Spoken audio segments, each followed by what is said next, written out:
Foggy Tuesday. I'm Chris Kergard of the Journal Star and pjstar.com. And I'm DeMarcus Hamilton with 90.7 FM. And welcome to our web series. It's called State of Peoria. 2021 is a critical year for Peoria's future. Residents will vote on a new mayor and on 5 district council members. And those 6 elected officials will have the opportunity to shape the city for years to come. This partnership between the Journal Star and 90.7 FM will address issues within the city and preview the primary and general elections for the mayoral and city council races here in Peoria this year. We'll have a total of 7 episodes that we're going to air before the primary on February 23rd, talking to candidates and key figures in city government. Our goal is to give you the pertinent information about the candidates, allow them to address key issues for their campaigns, and help you make informed decisions when you cast a vote. After the primary, we'll continue through the general election on April 6th. Here for our first episode is Mayor Jim Ardis. He has served as mayor for 16 years, making him the longest consecutive serving mayor, and he announced last year that he would not be running for a 5th term. We felt this would be a great place to start for this series, speaking to the man who has led the city for so long. This gives us the opportunity to look back and look forward. Welcome to the show, Mayor Jim Ardis. How you doing?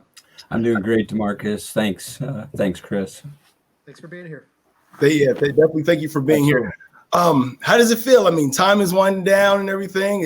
Are you anxious? How does it feel? I'm not anxious yet. You know, I got to go till first part of May, so still got some work to do. I think the anxiousness when you're getting ready for a primary and a general election that usually takes over this time of year is obviously not there. That's a relief not to have to deal with that. But on the city side, we're still working on budget issues and other things. So it hasn't really quite hit that there's only about 4.5 months to go. Certainly. So we'll get started. I think the question some may have already is, you're the longest serving consecutive mayor, 4 terms, 16 years. Why not go for a 5th term? Yeah, that's probably right up there with the most asked questions, DeMarcus. Of course, they've asked that before the last term as well, and probably the term before that. And it really was, I think I've said it to the media and to others before each one of these election cycles come up. I always have several long, in-depth conversations with my family, especially my wife, and we just talk about it. I mean, it's not just the time and obligations that I have to put in. It's also things that I can't do with the family. Sorry about the phone.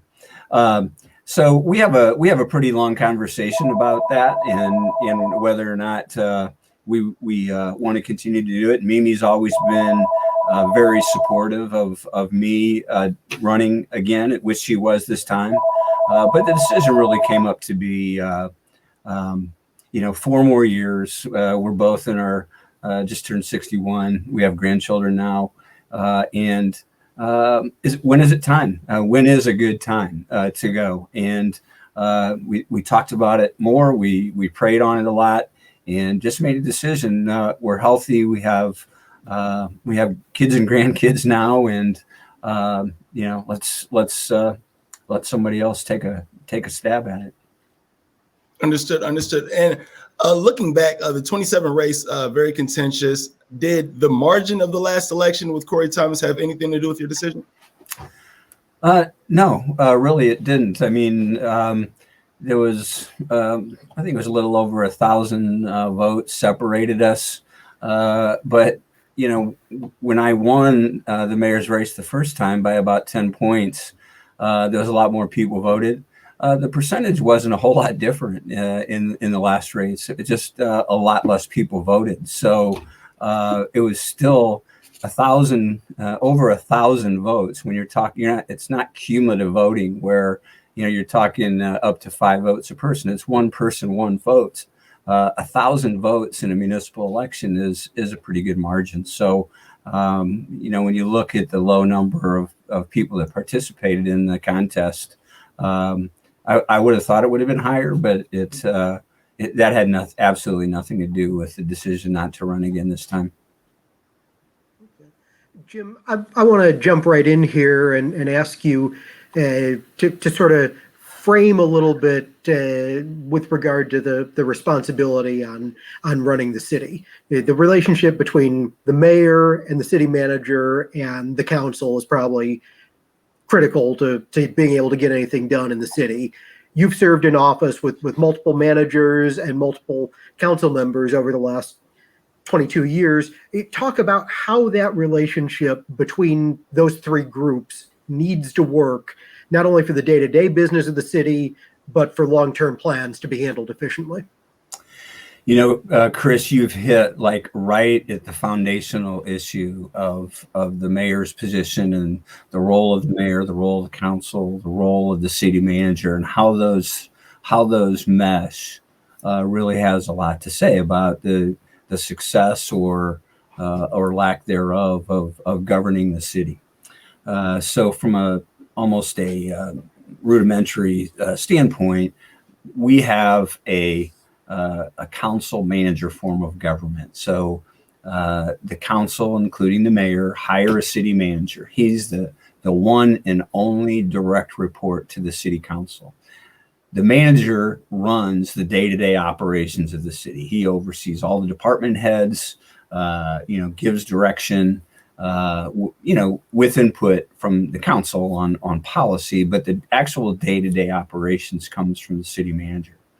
And the importance of that policy direction from the mayor and council is very important. I mean, the city manager has to hear consensus when it comes to policy direction.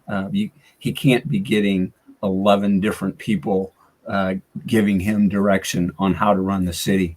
So it's really important that the mayor and council, you're not always going to get 11 people in tune with the same thing, but there's always a clear majority giving the city manager direction on what has to happen and how they expect him to operate the city. So that when you get into the relationship part of it, it's all about communication. And the mayor has to communicate with the council and vice versa. The entire group has to express consensus to the city manager, so he's following through on the directives that the city council wants to see happen. I think one of the important things that a lot of people may overlook or may not think about, just because we've been in a fortunate situation that we've had our current city manager for over 9 years, I believe now, and it's that. Patrick Urick is one of the most outstanding city managers I've ever worked with, that I've ever seen, known of in other cities and other city councils and their managers. And, we were very fortunate to have him come over here from the county side, where he'd already been working on the county for 10 years. So he knew the players, he knew the politics, he knew the issues. There really wasn't a lot of getting up to speed other than those relationships with the council.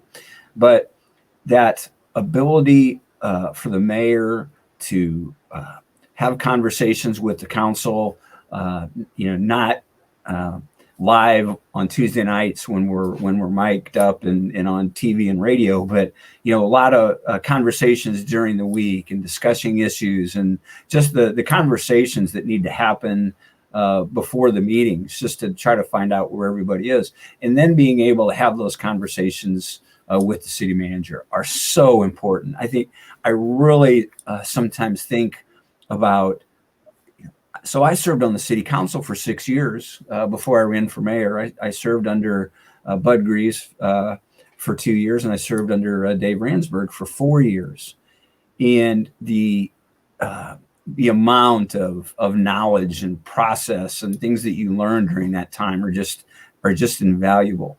I really don't know how a person would step into the mayor's seat with no experience in the city council, little to no experience or relationships with other council members and city manager. It's really important. So I'm not sure if I got in deep enough or went too broad, Chris, to what your question was, but I think that the importance of the relationships, the communications with the council members, the ability to relay that to the city manager is critical. That almost sounds a little bit too like you're kind of handicapping the field a little bit going into the election, or almost saying that some people might have a little more difficulty based on your experience. Well, I think if you took my comments out of the picture and just tried to put a person into a position like that with, or any other situation where you were the leader of a board that you had no experience in, and you didn't know any of the other people, I would think that it's not handicapped because I say it's handicapped. It's handicapped just because of what they're potentially walking into. Okay.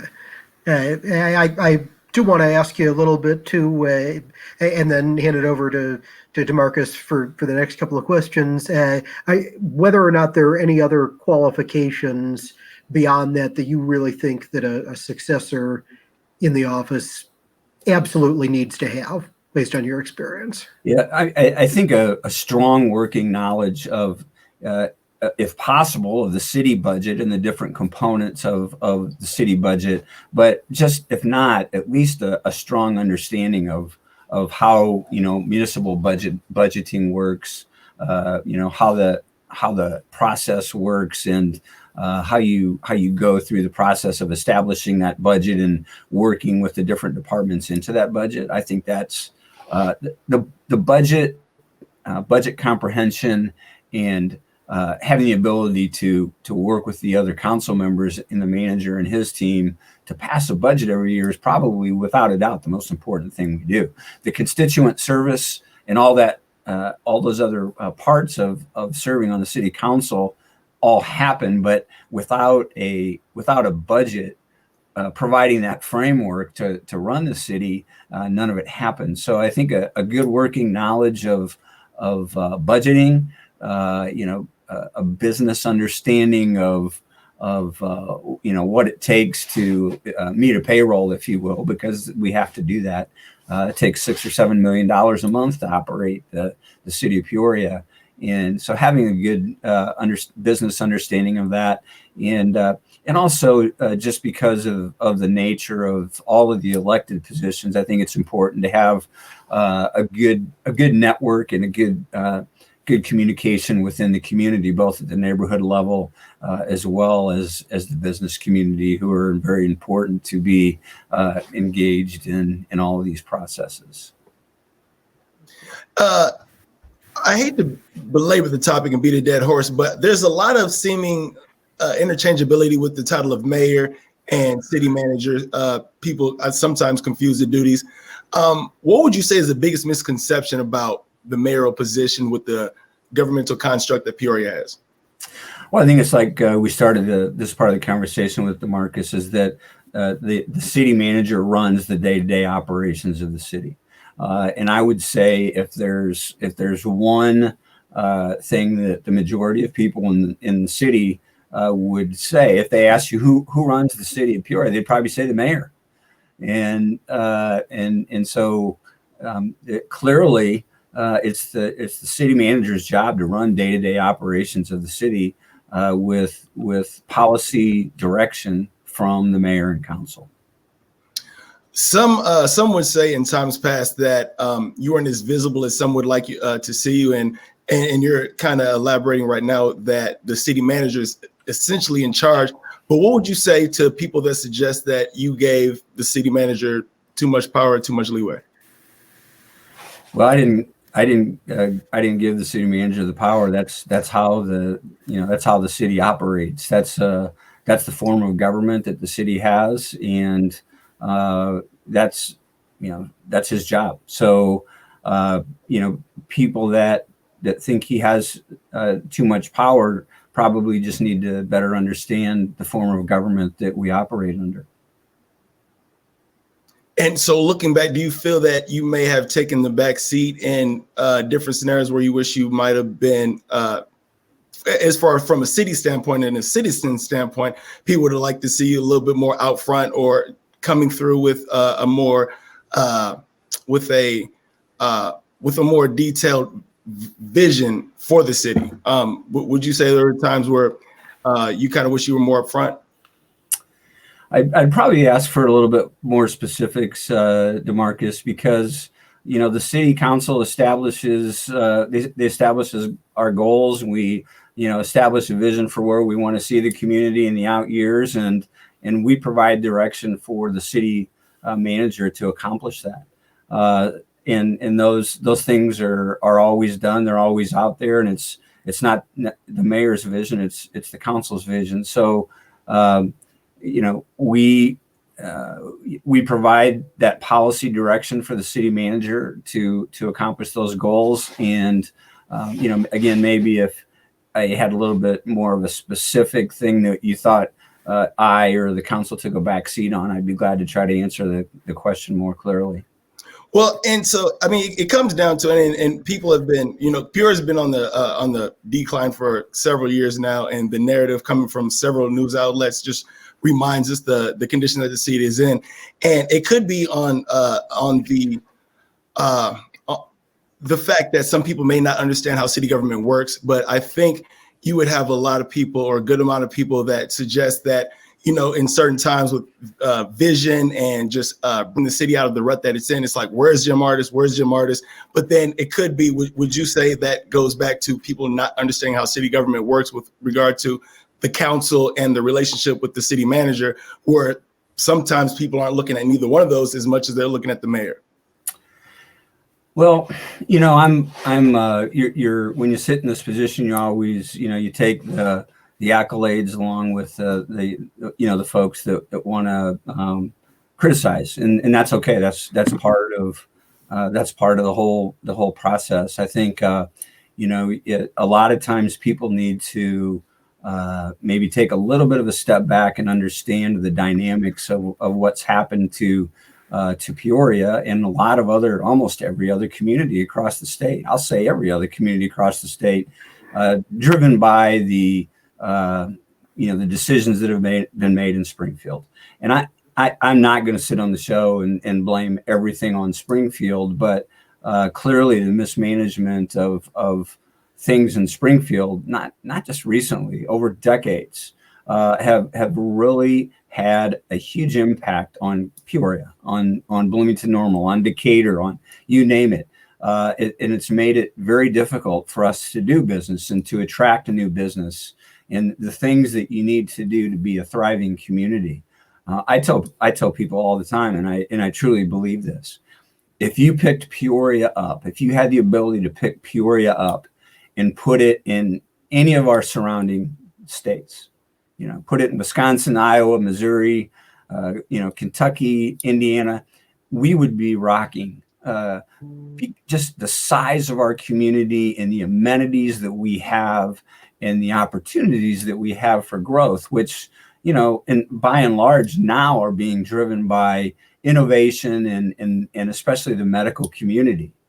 But the difficulties that we face, because Springfield has made it so hard to attract new business here, and with a lot of the weight that Springfield has encumbered us with through unfunded mandates, mostly pensions, it's made it really difficult for communities like Peoria to work.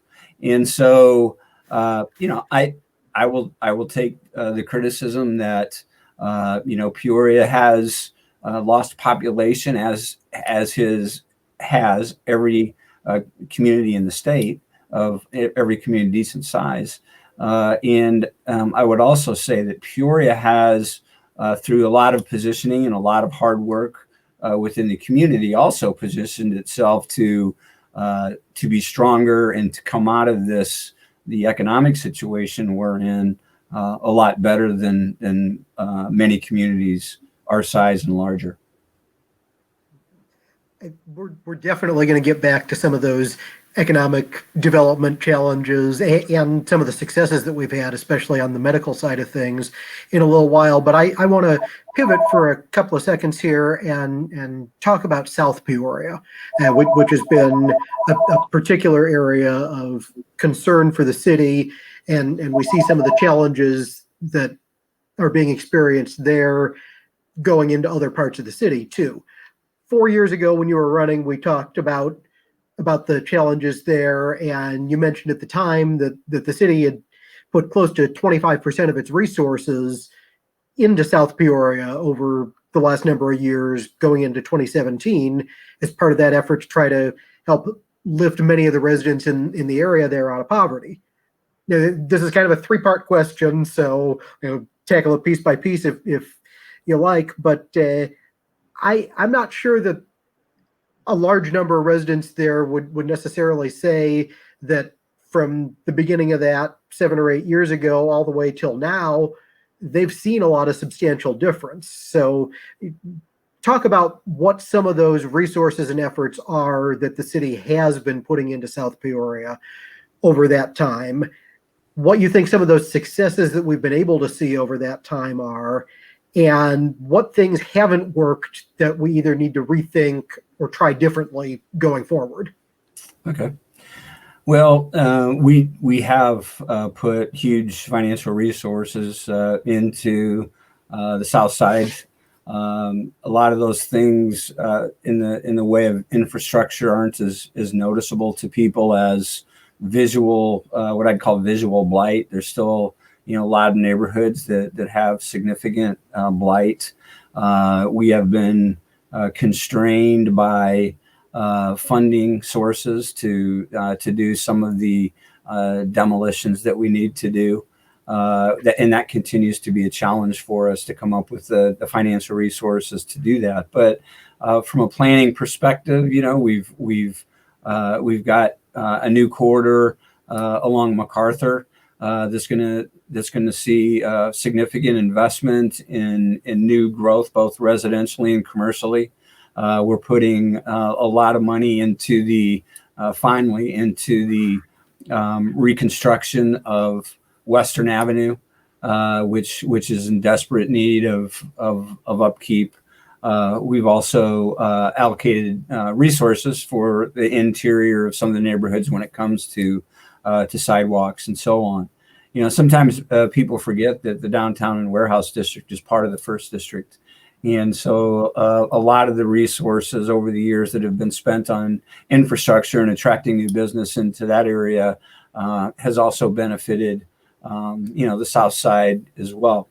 I think that probably the area that we've been most challenged in is our ability to attract more business to the South Side. Commercial business and as well as potentially some manufacturing or something that actually creates head of household wages, so people that live on the South Side can have good jobs to go to near their homes. There's some reasons for that. We mentioned some of them in terms of the state not making it real conducive to allowing us to attract new employers into the city. I think that's been a big challenge. But on the other hand, it's just extremely challenging when you're in an environment that the economy is struggling a little bit, that people are leaving the state for better jobs, and in a lot of times the areas that are hurt the most are areas like our South Side, both because some of the people that live down there are leaving to take different jobs, and the ones maybe that can't leave are stuck there. So the blight continues. So those are the challenges, some of the challenges that we've had. I do think that the money that we've invested in the planning processes and getting the infrastructure set up will set us up for growth once the economy gets going again. And I really think that the South Side will continue to be attractive, as will the near North Side, a lot of for a lot of reasons because of the jobs that are going to be in that area of the city. Some of them with the medical community and in other places. So we're hoping that it hasn't come as quickly as we wanted, but we're hoping that the investments that we've made in that area of our city will pay off down the road. I want to ask you too about some of the money that the city spent. I want to say it was about 4 years ago. They put in about $800,000 into bringing in the National Resource Network to do a study and look at ways to address some of those pervasive problems, whether it's on education, whether it's on transportation, on access to jobs. And I sat in through a couple of those sessions, and it felt to me like one of the key takeaways there was that between the city and the not-for-profits, their big recommendation was that there needed to be some sort of lead group coordinating what the response was and getting all the agencies to sing from the same hymnal on focusing on one or two areas and fight those through to the point that there was real meaningful improvement in those, and then address other areas. And it doesn't really feel like that ever truly got off the ground. So what hampered us there, and how do we fix that going forward? I think that that was a very good effort that we had a lot of input from the community on.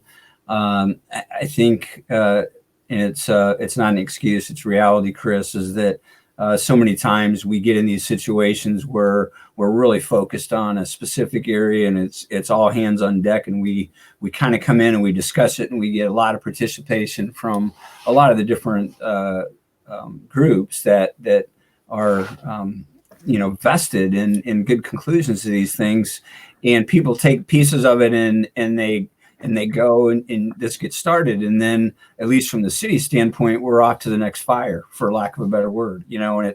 And that's one of the biggest issues that we have at the city is, when we almost just go from one issue to the next issue, and we're consistently addressing these challenges, most of them financial.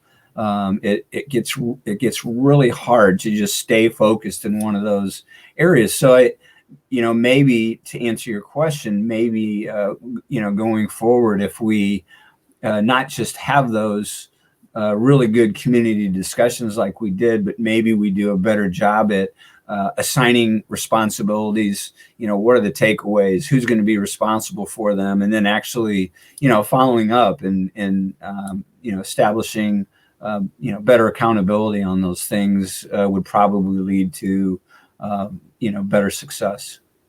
Make sure there's a deliverable at the end that becomes. Well, most likely there's a lot of deliverables when you're talking about as many issues that were discussed when the network was here.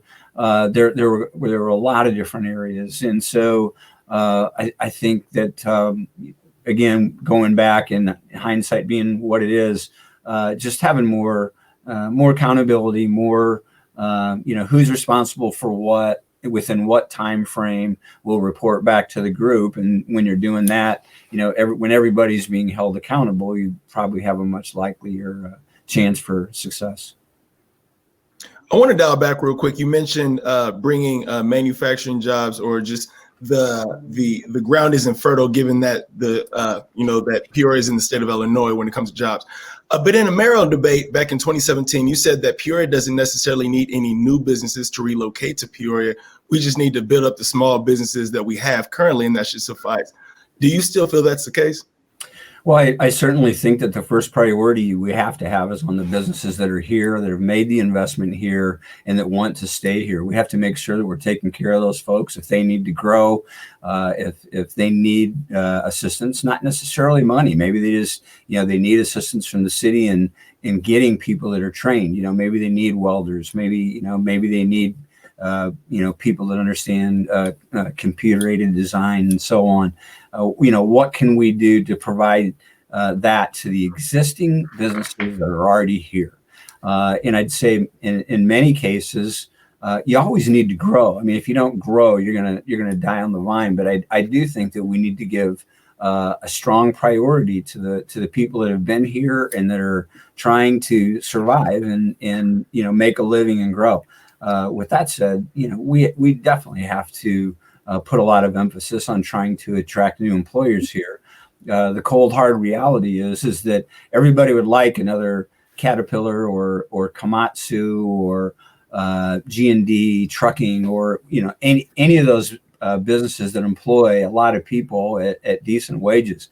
They'd like to see that type of company attracted here, and our state does not make it conducive to do that. So what we really need to do, which we're doing, but we need to continue to do, is look at how many wins can we get out there by attracting somebody that's going to start a company with 10 or 15 people, and if you get 10 companies to come in and they all have 10 or 15 people, then you're talking 150 people right there, and grow it from that. So DeMarcus, to answer your question, I do still think that we have to pay strong attention to the employers that are already here, already made the investment here, and want to be healthy and survive and grow. At the same time that we have an eye out looking for new businesses and making Peoria a community that people want to start new businesses in. Did that perspective change given that Caterpillar has now gone, or what kind of changed your idea as far as not needing any businesses to relocate here versus building up what we have now? Because I mean, obviously we want to build what we have here, but did Caterpillar leaving kind of change your mind as far as what we need to relocate to Peoria? So first of all, I didn't say we don't need new businesses here. Okay, so I didn't say that. And well, you did say that we don't necessarily need bigger businesses to relocate to Peoria. It was at a debate, actually, and I asked the question, he responded, and I was kind of perplexed myself, but I didn't have the microphone. Well, maybe it was misunderstood because my view has not changed, not just 2017, but to 1999 when I first got on the council. We have to pay strong attention to our existing employers first, and at the same time we need to attract new business and grow here. To the Caterpillar part of the question, that was obviously a tough blow to Peoria, but what we have to keep in mind is that the upper management team that went up to the Chicago area in Deerbrook was 150, 200 people. And Peoria still has the largest number of Caterpillar people working in our community that Caterpillar has anywhere in the world. So we would have loved to have seen them stay here. I'm still disappointed that they left. But in the big scheme of things,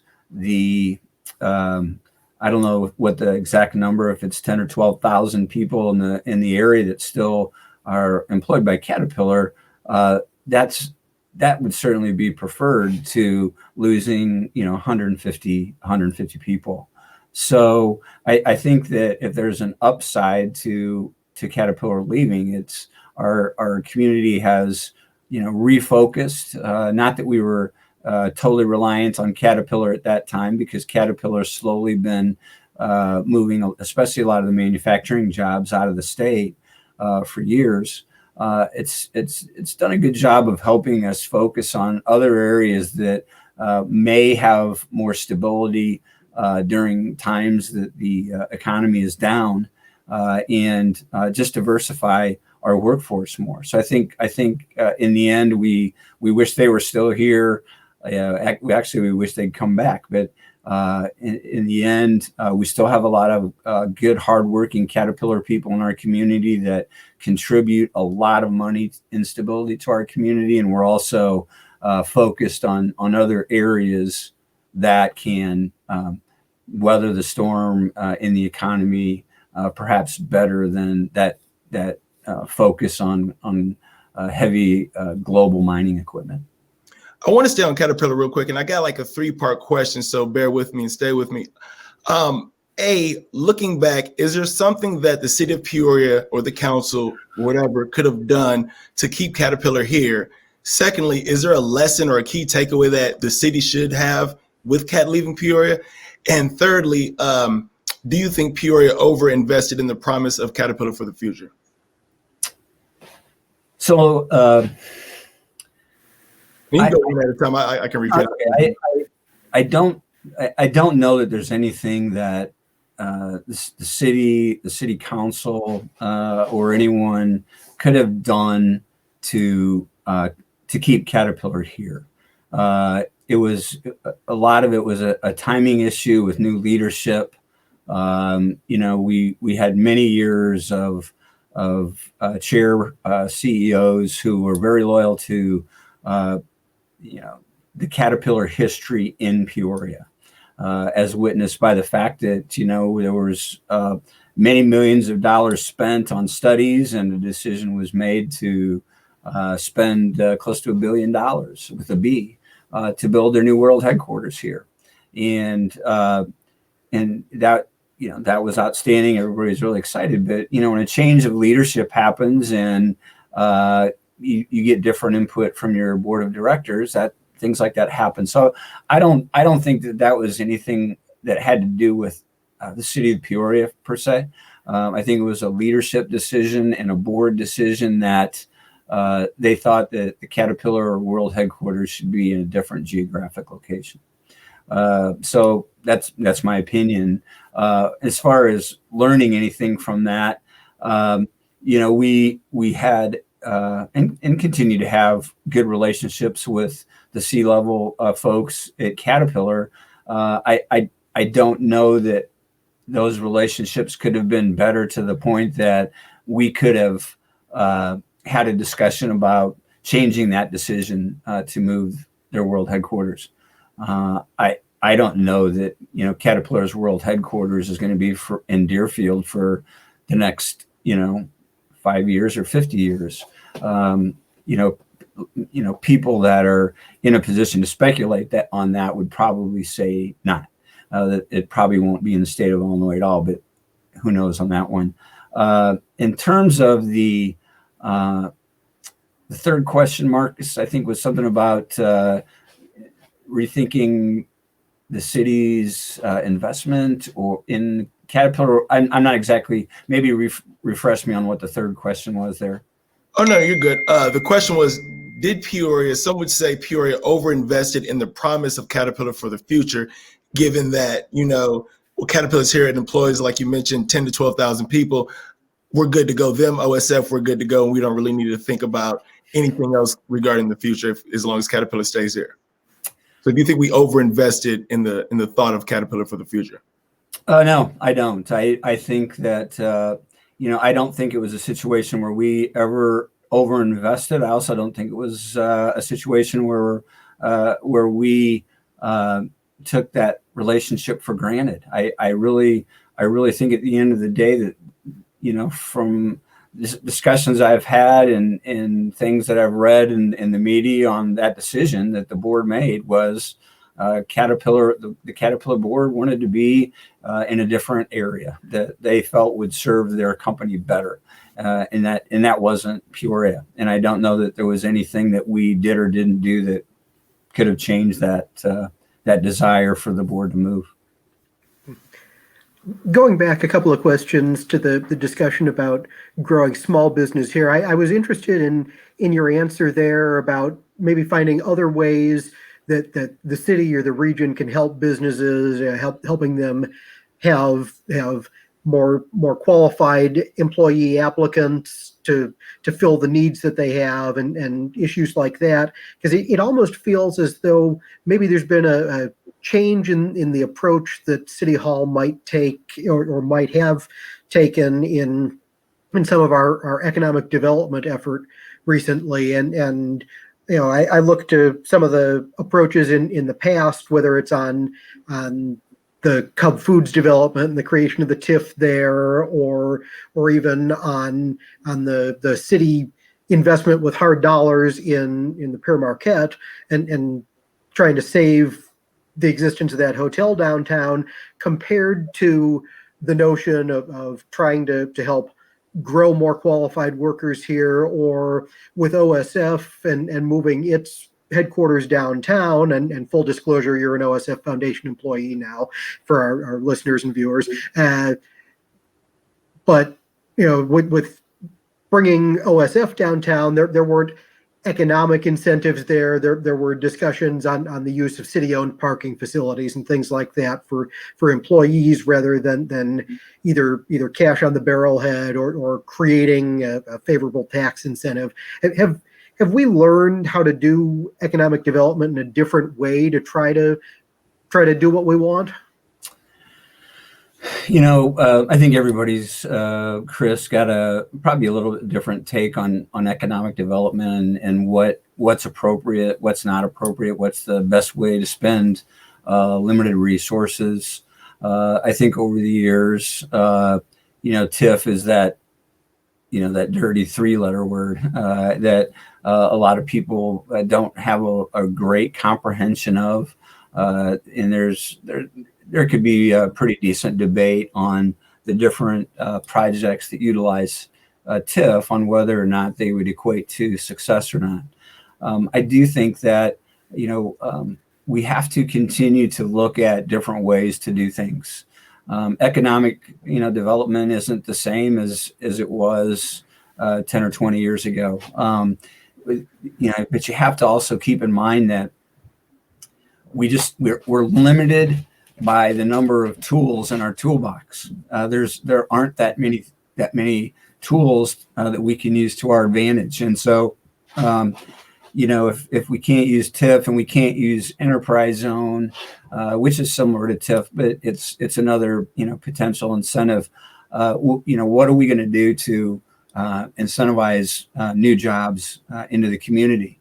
And again, when you're handicapped at a state level by a reluctance on people that want to come in and work in the environment that the state has provided, if you want to use provided as the right word, it's really tough. So we are looking at different things outside of TIF. I think that a lot of the things that are happening right now to attract and retrain folks that have lost their job. I mean, we're so fortunate to have ICC here, and the things that ICC is doing, both in our community and also in conjunction with other community colleges to train and up-train people that are already working in different areas of the community. I think that's very positive. A lot of things that are happening with innovation and distillery labs and the things that are encouraging entrepreneurs and new business development in Peoria. I think all these types of things that we're trying to do to make the atmosphere in Peoria more conducive to those types of businesses are some of the things that we can try to do with the limited financial resources that we have to accomplish it. Okay. All right. I'm going to switch track just a little bit onto to something else that I know really gets a lot of people in the community up in arms, and that's some of the new fees that we've had to impose over the years, both to pay for the stormwater fix, which it was 12 years in the negotiation before a deal was finally arrived at late last year to be able to move forward with it, but to pay for the stormwater fix and to pay for public pension fees that have been a continuing issue with the state of Illinois. And citizens, honestly, we look at those and we can call them fees, but they're taxes. They're taxes on us as citizens that we have to pay, just called something different. How realistic is it to expect that one of those, at least in the public safety fee, might be able to be changed over the years, or given the downstate pension consolidation, might even be able to be lifted sooner? So the pension fee was sunsetted. There was 3 years. So this 21 is the last year for that. So it's either going to have to be modified or The council is going to have to look at replacing close to $2 million this year. Chris, both of those situations, the CSO, combined sewer overflow, and the pension situation, are both unfunded mandates. So, for your listeners that think that either one of those were problems that we brought on ourselves, those were, the CSO was brought through the federal government, through the Illinois IPEA, to Peoria to remediate that situation, with absolutely no resources to help us pay for that. And the pensions were, a pension obligation that was put upon the city of Peoria and every other city in the state, for that matter, to pay these pensions without any type of revenue to compensate for it. So, we didn't put ourselves in a position on either one of those where, we made the choice to undertake this. It was the federal government in one situation and the state government in another situation that put a huge burden on the taxpayers of the city of Peoria. Now, I've got to interrupt you for just a second there, though, because it is certainly the US EPA and IEPA that have created the situation where they've said, you've got to get this fixed or we're going to fine you.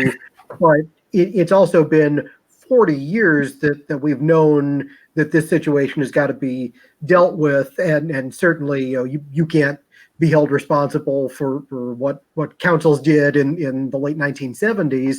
But it strikes me there, and I know that city police and fire unions would say, the city did not fund the pensions to the level that they could have earlier on, resulting in the higher expectation now that the state has said you've got to have them funded all the way up to 90%. So some of that responsibility goes to the city of Peoria government over decades worth of time, right? Yeah. I would say that your statement is not, it's not inaccurate. I mean, the city hasn't been sitting on its hands for 40 years on the CSO situation. It's been ongoing negotiations back and forth. I mean, as early as 4 years ago, the offer that EPA put in front of us was going to cost the city of Peoria $500 million, $500 million to do this. We don't have the resources. This community can't afford to do that, and USCP doesn't care. They have a model and they juggle numbers, and they thought for however their math worked that we could, and it really wasn't. They engineered a solution to fit $500 million, not to fix the problem.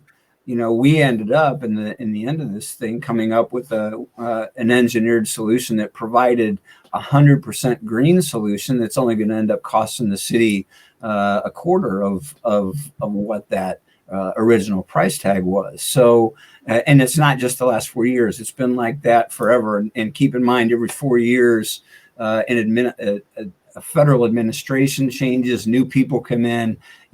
People come in with a different idea of how to solve that. So everybody would have loved to have this thing solved 30 years ago. We'd have it paid off by now.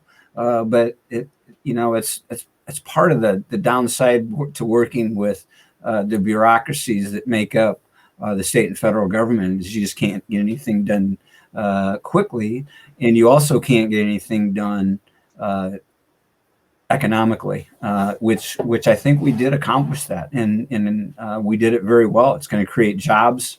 It's going to beautify the city, because a lot of these areas that we're going to be doing the work for the CSO are going to beautify those neighborhoods. So, it's coming in at a lower price tag. It's creating jobs, and it's going to beautify the community.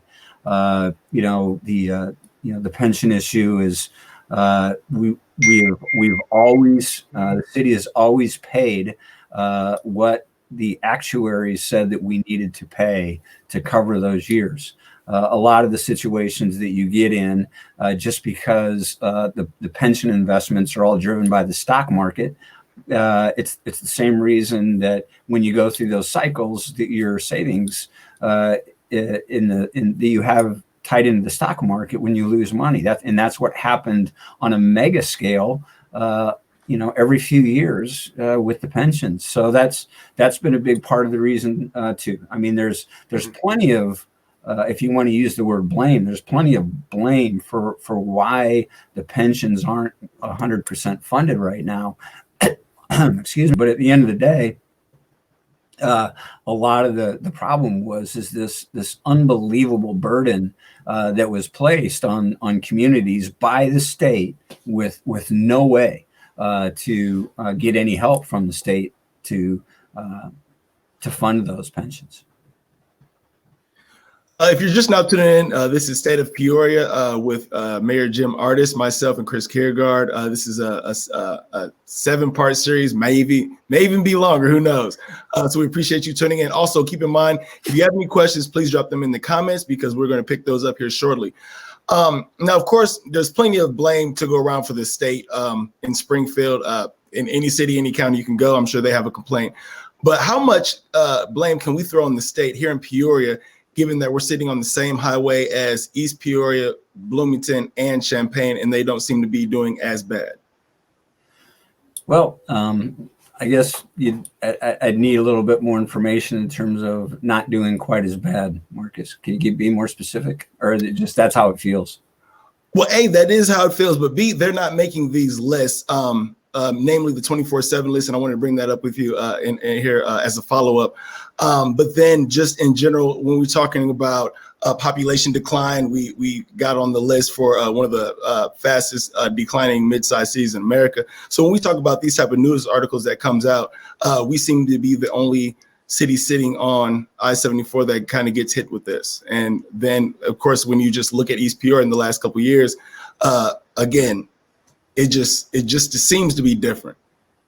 Yeah, I think a lot of it probably is a perception, Marcus. I think if you look at the numbers, you're seeing East Peoria and other similar sized communities in Peoria that are struggling economically. They're struggling with job growth. I mean, there's been East Peoria has done some really nice things over there too. I mean, their downtown areas over the last 10 or 15 years has improved considerably. But East Peoria is also they're constricted on their ability to grow just because they really don't have ways to grow and annex more of the surrounding area into the community. So you don't see population and growth in East Peoria. Bloomington Normal is another fantastic community. I know both mayors and a lot of the council members and city managers. The universities over there are fantastic universities, but they've experienced significant downsizing in some of their larger employers who have left the state. Similar to Caterpillar, and it's hard to replace those. But the university jobs are typically fairly consistent. But we're going to see a big change in communities that support brick and mortar colleges and universities, just because of what we've seen happen to that space because of COVID. And you see the number of students that are attending classes virtually, and if they're attending classes virtually, should they be paying the same tuition that they did? So I mean, Bradley's gonna feel some of that too. So the examples that you use of cities along the I-74 corridor, I'd say that we're all pretty much in the same boat. When you measure different areas of our communities, I think we're both seeing and experiencing similar issues. So would you suggest that Peoria is not growing at a slower rate than Bloomington and Champaign? Well, Peoria is not growing. I mean, Bloomington is pretty flat. Champaign is probably seeing, if anything, they're maintaining, maybe seeing moderate growth thanks to the University of Illinois, but you're not seeing it because of a lot of new businesses coming in into the state and locating in Champaign. Did the 24/7 article and the follow-up negative news pieces that have come from various outlets, have they surprised you at all?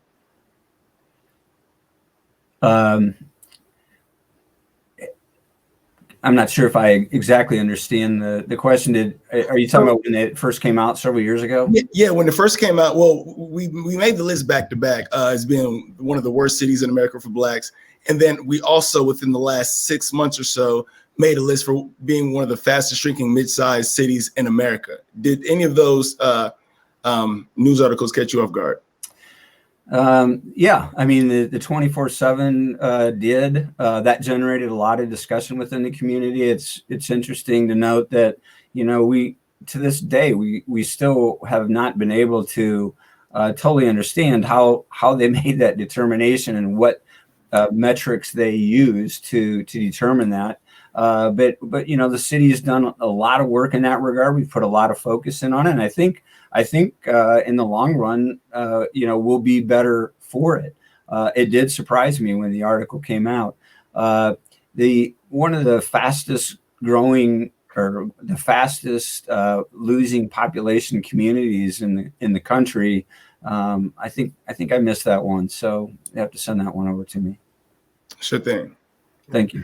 I'm going to pivot over now a little bit to some of the questions that we've had come in on the Facebook Live since we've been talking here.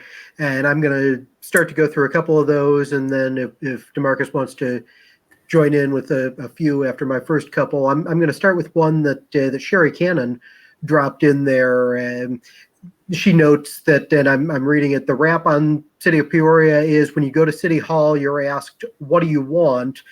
But in East Peoria or Peoria Heights, you're asked, how can I help you? What do you have to say about that perception of the city and some of its either business friendliness or consumer friendliness to people coming in looking for assistance from the city? I think that's one of the things that we're constantly battling, and whether it's reality or perception, it depends on who's making the comment.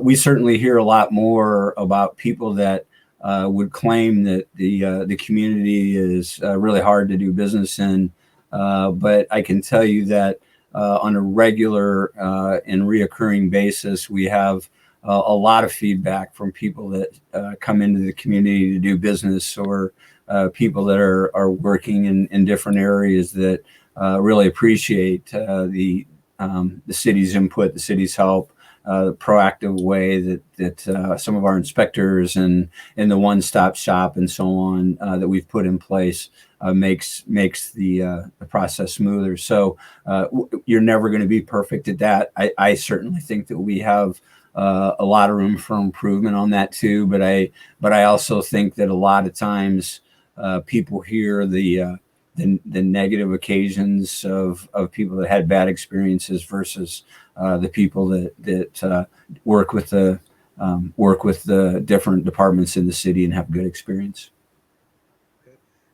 Karen Wilson asks, how can we get passenger rail service in Peoria?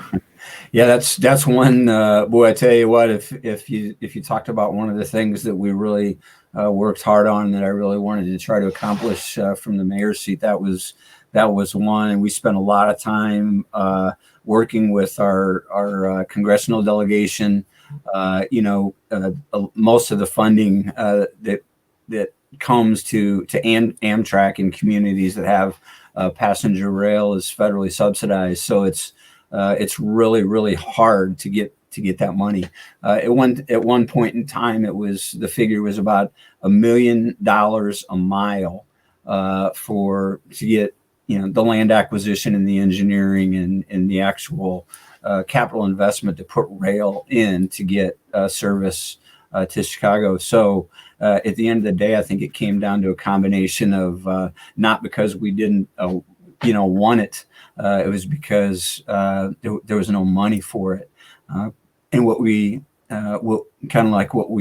fell back and tried as the plan B was to get passenger rail from Peoria to Bloomington, so at least we could tie into high speed from Chicago to St. Louis.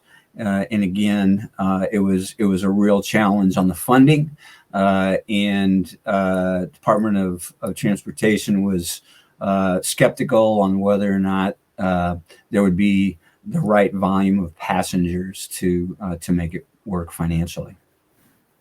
So it's like so many other things. I think at the end of the day, it was a money issue. I think if we had the money and the resources to get the line in shape and to give us passenger rail, I think the feds would have probably helped us. But starting from ground zero without the money and without a proven population that was going to utilize passenger rail, it was really tough. The communities that have it right now, especially where it's the highest populations are along the East Coast, they're those areas that are proven markets and that have had passenger rail for years. They go through a fight every year to get funding from Washington D.C. to continue to operate. I'll bring in an audience question. It comes from Dennis. What should the next mayor do when it comes into investment into the youth of Peoria? So basically, what can the next mayor do for the youth? Well, I really think that the biggest thing that the mayor and the city council in general can do for youth is to support strong schools. I mean, I had a very short communication with Dr. Damelon Crott today, and she's really juggling a lot of obstacles and trying to get kids back in school and protect her teachers and everything else. But at the end of the day, we need to get kids back in school. And I've always, since day one, advocated the importance of education for kids, and I still think that is the best thing that we can do is invest in our kids' education and get quality education for all of our kids. You get kids quality education, you keep them in school, and they understand that they have a path to a good education and a good job. They're not going to be as likely to make bad decisions and get involved in things that lead them down the wrong road. Education, education, education. The follow-up comes from Conrad, and he says, what about getting the millions back from Matthews?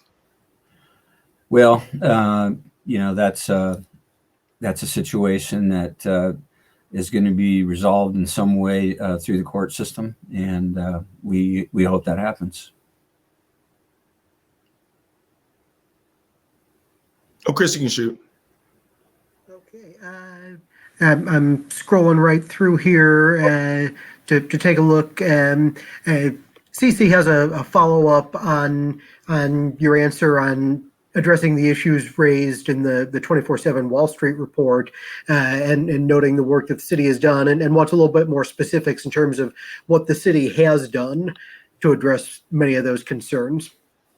We had a compilation of information put together following that, and even up to most recently, that's identified not only some of the action steps that we took at the beginning and some of the groups that got together, but also some of the investments that the community has made. I would be glad to facilitate. It really is. It's 2 or 3 pages of information of things that people may not realize that have happened and transpired because of the focus that was put on the situation that we're in here. So let me know the best way to get that information to you, and you can get it back out to your the folks that are looking for more specifics. Definitely, and we'll be posting the whole podcast here on pjstar.com after this. So if you can send that along, we'll make sure that we find a way to get it out there. And I'm going to hand it over to DeMarcus. He's got a little bit of a lightning round to close us out. We figure we'll have a little bit of fun on the way out the door here. Okay. Indeed. But real quick, there's a couple things I didn't get to just yet. What would you say is the biggest culprit that led to Peoria's decline in recent years? And the follow-up to that is, with the decline occurring under your watch in the last 5 or so years, where would you say shoulders the blame? Would you say, do you take part in it? Is it the city manager? Is it the council? Are we a victim of circumstance, or what? Well, I don't know if there's one. I think culprit is what you asked for. I don't know that there's a specific culprit that's responsible for it. I again think that the challenges that Peoria is seeing, if it was something that was just in Peoria, and no other community in Peoria was seeing any type of an issue of population loss and employment loss and so on. I think we could be more specific in identifying a culprit if there is one. But DeMarcus, I continue to say the issues that are causing the economic problems in Peoria, the employment difficulties, the loss in population, it's a statewide issue, and it's happening across the state. And we're lucky that we have some of the businesses that we do have here that are keeping us strong and providing much stronger opportunities for growth because of the fields that they're involved in, namely health and medicine. That we are in a much better position than a lot of other communities around the state that don't have what we have. So if you want me to say, I'll accept blame for some of the things that happen. I'm the mayor, of course. I mean, you accept the blame at the same time you accept the things that happen that are good. That's part of the situation. I'm not afraid of saying I'll accept some of that. Do you feel that systemic racism is an issue in Peoria, and what do we need to do to bridge that gap between whites and minorities going forward? I think a lot of the systemic issues are that, and I think that that's another thing that our whole country is discussing that. It's being discussed again tonight because of decisions that came down from Kenosha today. And these are situations that we admit are there. They're issues that we're not burying our head in the sand. We created the recent commission along with the county to address systematic racism and other inequalities within our community. So I think Peoria's going to get there. I think the dialogue is open. I think that we're acknowledging we need to work in these areas, and I think we're doing it in a much better way than many communities across the state and across the country are doing. So these situations didn't arise in the last 16 years since I've been mayor. They have been in our country for decades, actually a lot more than decades, a couple hundred years. And so I do think that we have issues there, and I think that we're on the right path to address them as a community. Lightning round, you ready? Go. Okay, so what this is a bunch of either or questions. So it's like rapid fire. So it's left or right, either or quick answer if it's not a left or right, either or question. We got a couple of them. I'm going to set the clock to 50 seconds. And this is all fun stuff. Yeah. I want to set the clock. So I'm saying left or right? No. It's going to be either ors or quick answer rapid fires. I'm going to set the clock to 50 seconds. I should have timed this thing myself, but I didn't. Because I got you actually right now. Okay. All right. I got the. You got a buzzer on yours? Nah. All right, I got it. Okay. Are you ready? Yep. All right. Boom. Apple or Android? Apple. Old mall or new mall? Old mall. After more than 10 years, why do we still call it the new mall? Habits die hard. Bullpen or Corey's? Flip a coin. Mercedes or BMW? I'm two coins. Yeah, I don't drive either. Are you which do I prefer? Yeah. What, Mercedes or BMW? Yeah. Probably Mercedes. Okay. NBA or NFL? NFL. Jim's Steakhouse or Alexander's? Jim's Bistro. University or Knoxville? Which one you'd rather drive? Knoxville. Oh, we got to get through the rest of them. I know it's going to go that quick. favorite musical artist? Gosh. I'm so boring. It used to be Jimmy Buffett. Well, let's go with Jimmy Buffett. I tell you what, say Kenny Chesney. Blue Moon or Budweiser? Blue Moon. Favorite local restaurant? Agatucci's. Michael Jordan or LeBron? Michael. New York or LA? Peoria. Avani's or Jimmy John's? Either.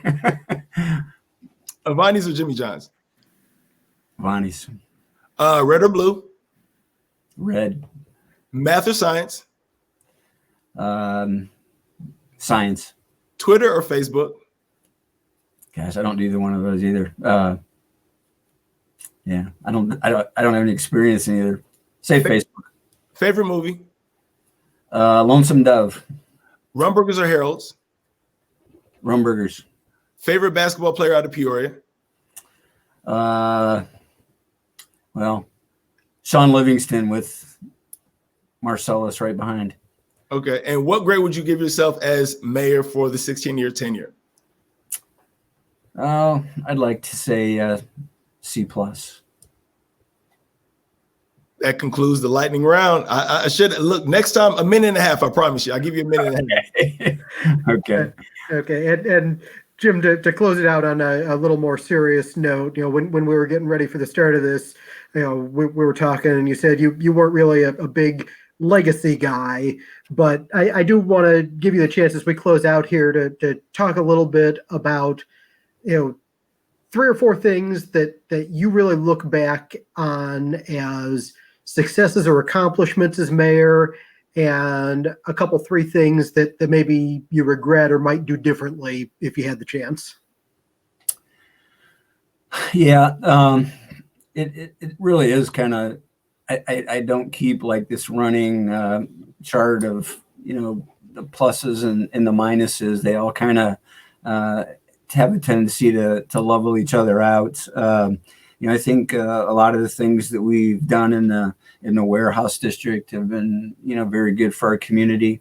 I think that the focus that we've placed on healthcare has really been good for us, and that's not just since I've been here. That goes back to 50 years ago when Dick Carver and another group of leaders were successful in getting the College of Medicine built here.